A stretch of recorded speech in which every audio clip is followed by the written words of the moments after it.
15 September থেকে 2 ভেন্যুতে শুরু হচ্ছে টি-20 ফরম্যাটের জাতীয় ক্রিকেট লিগ। আপাতত ভেন্যু হিসেবে চট্টগ্রামকে নির্ধারণ করেছে বিসিবি, তবে অন্য ভেন্যুটি এখনও চূড়ান্ত হয়নি। বিষয়টি জানিয়েছেন বিসিবির টুর্নামেন্ট কমিটির চেয়ারম্যান আকরাম খান। সঙ্গে এনসিএল-এ বরিশাল বিভাগের কোচ হিসেবে দেখা যাবে সাবেক অধিনায়ক মোহাম্মদ আশরাফুলকে।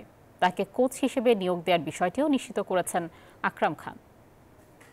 15 সেপ্টেম্বর থেকে আমরা আপনার টি-20 আপনার ন্যাশনাল লিগ সেটা আমরা শুরু করতে যাচ্ছি এবং সেটা আপনার চেষ্টা করছি 2টা ভেন্যুতে আমরা করব। একটা হলো চিটাং আর একটা এখনও আমরা কনফার্ম করতে পারিনি, বাট 2 ভেন্যুতে আমরা এটা করছি। আমাদের one of the greatest player Ashraful, okay আমরা বরিশালে কোচ হিসাবে দিচ্ছি এবং সেই ইন্টারেস্টটা দেখিয়েছে।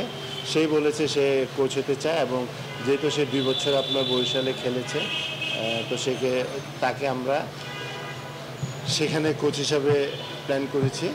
পদ্মা সেতু, মেট্রো রেল এবং এলিভেটেড এক্সপ্রেসওয়ে নির্মাণের গর্বিত অংশীদার বসুন্ধরা সিমেন্ট।